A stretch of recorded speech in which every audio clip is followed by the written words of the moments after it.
Bigyan natin ng opinion reaction itong post ni Sas Rogando Sasot. Ito yung prediction niya sa 2028 na maglalaban. What I smell in 2028 is Martin Riza. So mag-team up Romualdez and Hontiveros. Just negotiate who is the VP. So it's either way around. Kung sino ang mag-presidente at vice president, interchangeable yan.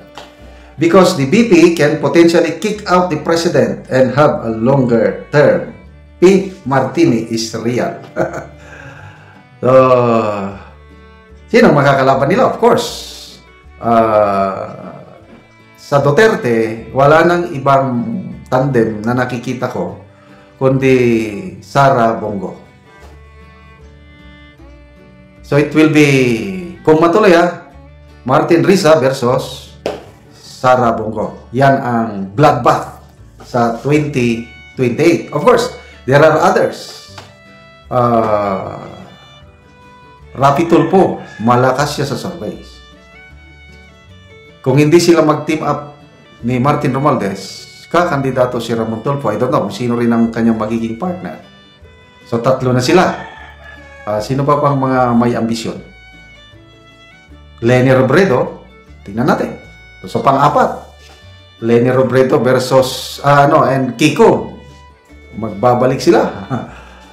So, pwede, apat na yan. Apat na labanan. Bloodbath talaga yan.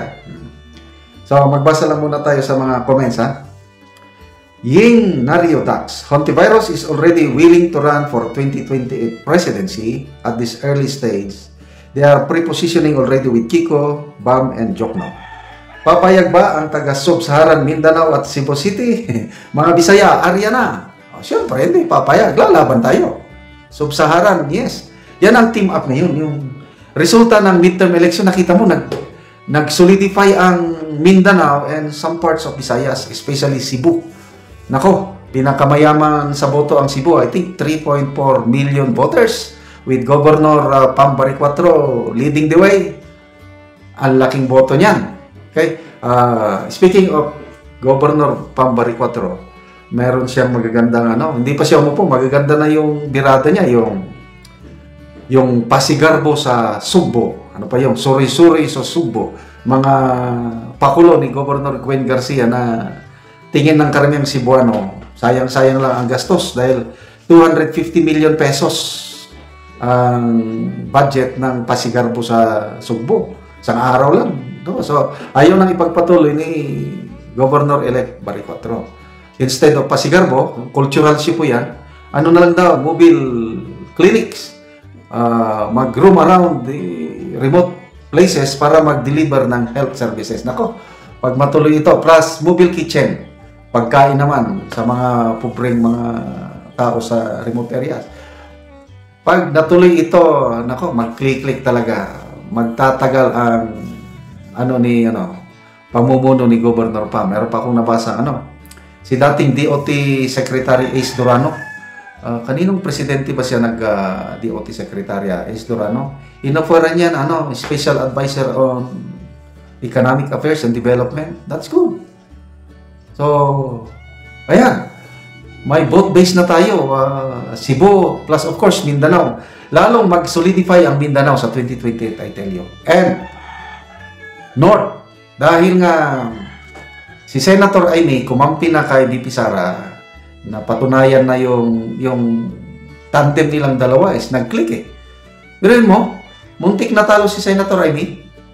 Pati Villar na rin, muntik natalo. Villar Amy, kung hindi dahil sa pag-endorse ni VP Sara, baka natalo si Camille Villar and Amy. Kaya grabing pasalamat ni Senator Amy. Tingnan nyo sa kanyang proclamation speech. Ang kapatid niya, hindi niya pinasalamatan. Nakalimutan daw niya. Kaya lang, special mention, PRRD. Dahil as early as October, in-endorse na siya ni PRRD. At saka yung kaibigan niyang VP Sara, in-endorse siya. Yan. Ben Villar. So, meron na tayong solid north. Hindi naman solid north. Makakakuha tayo ng boto sa Ilocos Region dahil kay Senator Amy. And sa ngayon, marami na rin mga Duterte supporters sa Ilocos Region. Villar. Ang Villar naman, susuporta in terms of resources. May pera kasi kailangan mo pera. So, ang laking laban ng Sara Go. Number 1 ngayon sa senator, si Senator Bongo. Ang laki kasing naitulong ng Malasakit Center.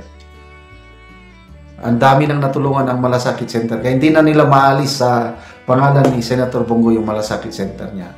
At magiging puhunan niya yan, magiging Vice President. Actually, yun pa noong 2022 pa, yan ay yung gusto ni Tatay Digong na mangyari. Gusto niya ang kakandidato si then Mayor Inday Sara as President, ang kapartner si Bongo, umayaw lang si VP Sara. Sayang, yung instinct ng ama, tama eh. So, wala sana tayong problema ngayon kung naniwala si VP Sara sa kanyang tatay, di ba? Kailan, yun na nga eh. Inamin ni Senator Amy na naipahamak niya si VP Sara. Kasi, ayaw tatakbo ni VP. Kaya, tuloy niya yung pagiging mayor. But nung lumapit si Senator Amy, kinonvince ang kaibigan niya, yun, pumayag na makipag-unit team. Ito ngayon, unit team na wala na. Sira-sira na. Tapos makikipag-reconcile daw sila. Pwede yun. Basta, ibalik nila ang ating minamahal na Tatay Digong. Pwede. Okay? So, as early as now, yun na, nagplaplastara na. Kasi, nag-announce na si Senator Antiveros na open siya magkandidato by 2028. Kaya ito na, lumalabas na yung mga pairing. Martin, mahirapan siya. Ang malakas na kalaban ni VP Sara, to me, si Senator Rapi Tulfo pa rin kasi meron siyang voters base. Maraming followers ang mga Tulfo. Okay, maraming salamat mga kaibigan sa inyong pagsubaybay sa ating channel. Nakakatulong kayo ng malaki sa Tribong Talandi. Tinutulungan natin sila ngayon. Namimigay tayo ng yero at pako para ma-repair ang sira-sirang bahay ng tribo. Ito, sa bukid na nito ha. Panoorin niyo ang video na ito. Doon mo na po ni ang balay nga mong bisitaon nga katumbahon na gyud.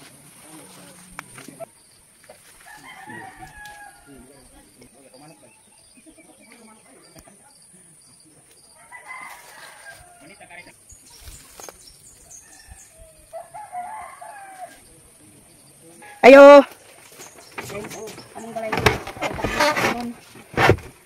Maingod to. Ang karon mo na ni ang ilang atop nga kawayan nga lata na gid kaayo.